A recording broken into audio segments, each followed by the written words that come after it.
मुखिया आज्ञा मु शुणिली आप निज जमी काम करने चढ़ी खोजुंट। हाँ मु मो जमी काम करने जन को खोजुली।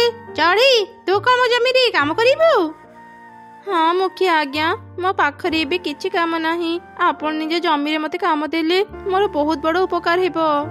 अच्छा ठीक अछि चढ़ी मु तते काम रे रखुची। ए वर्ष मु स्ट्रॉबेरी चाष करबा को चाहूची। मो जमी पाखरे मंजी अछि। तू एबे ही काम रे लागि पड़। जहा किछि दरकार हेबो मते कहिबो। एमिति कही मिट्टू सेठारु चली गला। चढ़ी जमी रे काम आरंभ कला। चढ़ी बहुत परिश्रमी थिला। से जमी रे मंजी बुणिला। किछि दिन परे चारा गछ बड़ हे सेथिरे अनेक स्ट्रॉबेरी फलिला। एही परी गोटे दिन चढ़ी घर को फेरुथिला। सेते बेले से गोटे आंब गछ देखिला। ए कौन ए आंब गछ रे जमा दुईटा ही आंब अछि। मु गोटे काम करी ए दुईटा आंब मु मो पिला मानक पई नै जाय। से माने आंब खाइबा को भारी भल पांती। एमिति चिंता करी माँ चढ़ी से दुईटी आंब नै घर को गला। माँ पाखरे आंब देखि तार दुई छुआ खूब खुशी हे गले।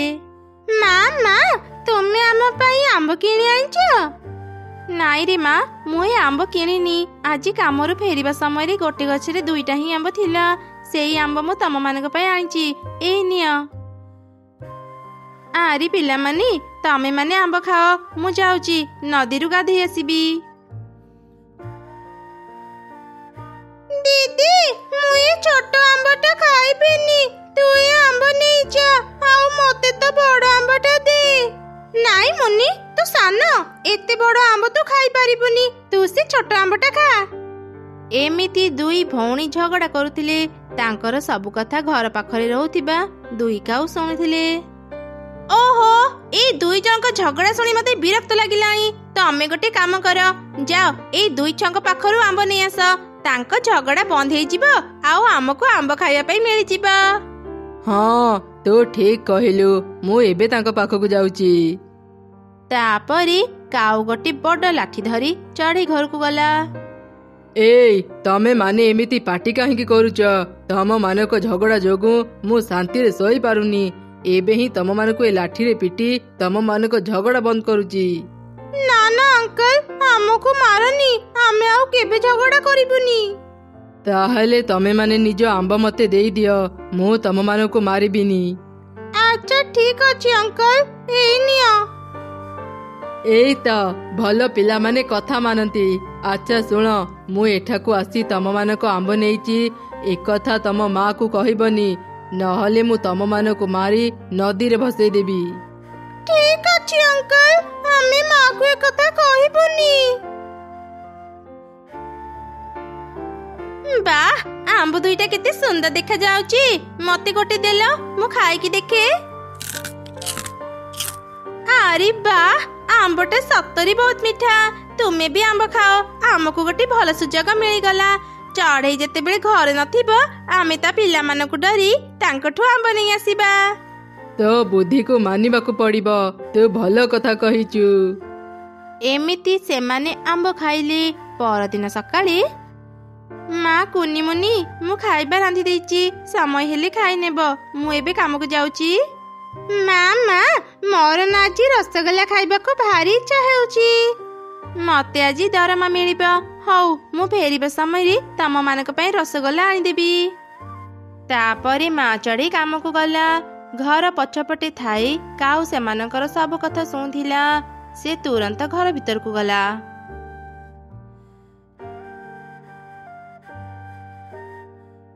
अंकल आज हमें जम्मा भी पार्टी करिनु। ताहले तमे हम पाखको काहे के आसीच? आज मु तम मानको पाखरु खाइबा नेबाकु आसीची। मते भारी भोक लागुची। मु तम मानको खाइबा खाई पेट पुरेबी। जाओ शीघ्र मो पई खाइबा नै आस।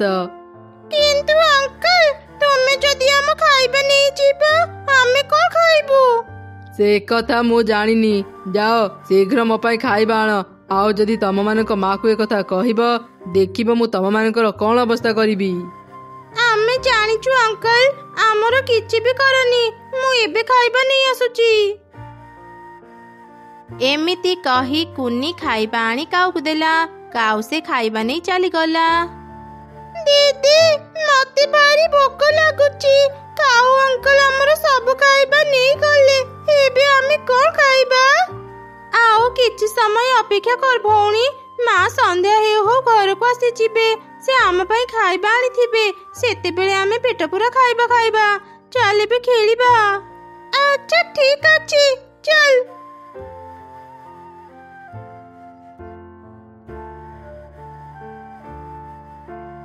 ଆରେ ବା ଚଢ଼େଇ, ସତରେ ତୁ ଭାରି ପରିଶ୍ରମୀ।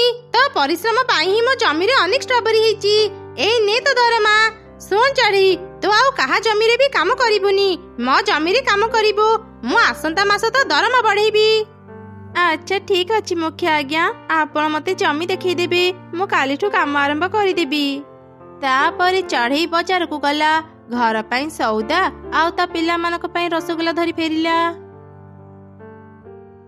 ମା, ତୁମେ ଆମ ପାଇଁ ରସଗୋଲା ଆଣି ଦେଇଛ? ହଁ, ଏଇ ନିଅ, ତମେ ମାନେ ରସଗୋଲା ଖାଉଥାଅ। ମୁଁ ଯାଏ ନଦୀରୁ ଗାଧେଇ ଆସେ। କାଉ ଚଢ଼େଇକୁ ହିଁ ଜଗିଥିଲା।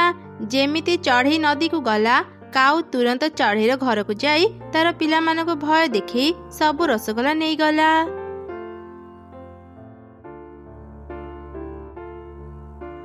ଆରେ ମୁଁ ଗାଧେଇବାକୁ ଆସିଲି, ହେଲେ କଳସୀ ଆଣିଲିନି। ରୋଷେଇ କରିବା ପାଇଁ ପୁଣି ପାଣି ଦରକାର ହେବ। ଯାଏ ଘରୁ କଳସୀ ନେଇ ଆସେ। ମା ଚଢ଼େଇ ଘରକୁ ଫେରୁଥିଲା। ରାସ୍ତାରେ କାଉ ସହ ତାର ଦେଖା ହେଲା। ଏଇ କଣ କାଉ ଭାଇ, ତୁମେ ବି ରସଗୋଲା କିଣିଛ? ମୁଁ ଆଜି ମୋ ପିଲାମାନଙ୍କ ପାଇଁ ରସଗୋଲା କିଣି ଆଣିଥିଲି। ହଁ ଚଢ଼େଇ, ମୋ ସ୍ତ୍ରୀକୁ ରସଗୋଲା ଖାଇବାକୁ ଭାରି ଇଚ୍ଛା ହେଲା ତ ମୁଁ ଆଜି ହିଁ ବଜାରକୁ ଯାଇ ରସଗୋଲା କିଣି ଆଣିଲି। ହଉ, ମୁଁ ଏବେ ଘରକୁ ଯାଏ। ମୋ ସ୍ତ୍ରୀ ମତେ ଅପେକ୍ଷା କରିଥିବ।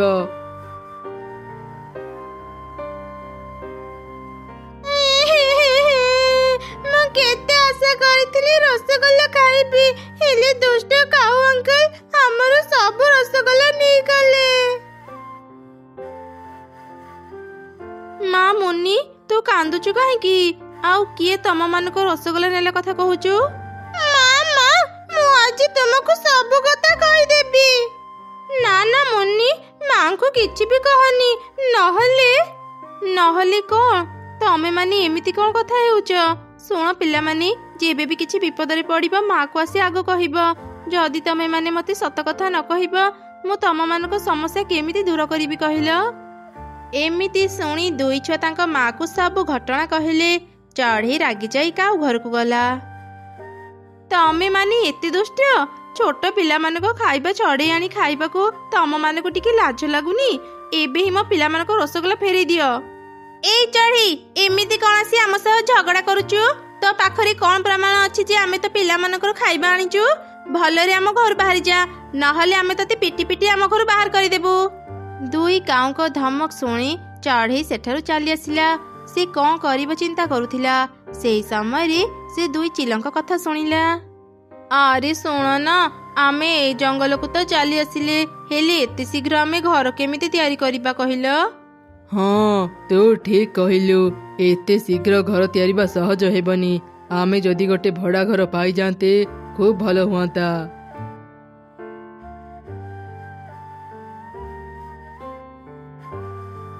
କଣ ଆପଣ ମାନେ ଭଡା ଘର ଖୋଜୁଛନ୍ତି କି? ହଁ ଚଢ଼େଇ, ଆମେ ଭଡା ଘର ଖୋଜୁଛୁ। ତ ଜାଣିବାରେ କଣ ସେମିତି ଘର ଅଛି? ହଁ, ଆପଣ ମାନେ ଚାହିଁଲେ ମୋ ଘରେ ରହିପାରିବେ। ହେଲେ ଚଢ଼େଇ, ଆମେ ଯଦି ତୋ ଘରେ ରହିବୁ, ତୁ କୋଉଠି ରହିବୁ? ମୁଁ ମୋ ପିଲାମାନଙ୍କୁ ନେଇ ପାଖ ଜଙ୍ଗଲକୁ ଚାଲିଯିବି। କିନ୍ତୁ କାହିଁକି ଚଢ଼େଇ?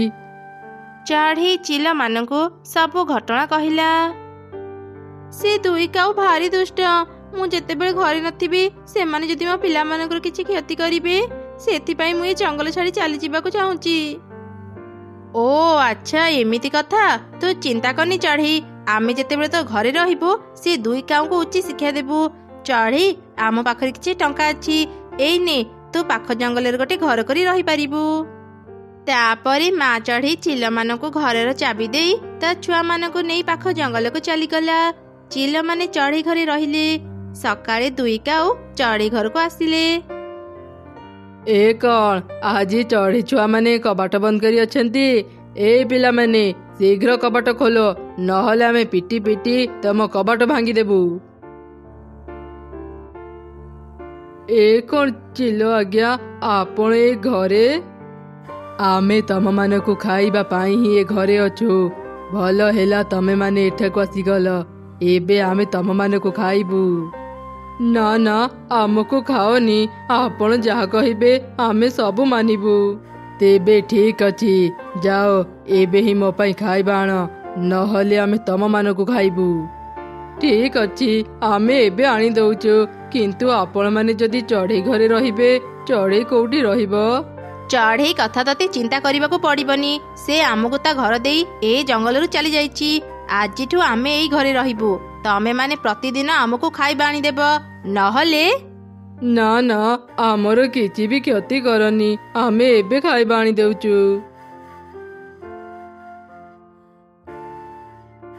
ଚଢ଼େଇ ଛୁଆଙ୍କ ଖାଇବା ଛଡ଼େଇ ଆଣି ଆମେ ବଡ଼ ଭୁଲ କରିଦେଲେ। ଚଢ଼େଇ ତା ଘର ଚିଲମାନଙ୍କୁ ଦେଇଦେଲା। ଏବେ ଚିଲମାନେ ଆମକୁ ଛାଡ଼ିବେନି। ଆମେ ଏବେ କ'ଣ କରିବା? ସେ ବିଷୟରେ ପରେ ଭାବିବା। ଚାଲ ଏବେ ଖାଇବାନି ଚିଲମାନଙ୍କୁ ଦେବା, ନହେଲେ ସେମାନେ ଆମକୁ ଖାଇଦେବେ। ତାପରେ ଦୁଇ କାଉ ଖାଇବା ନେଇ ଚିଲମାନଙ୍କୁ ଦେଲେ।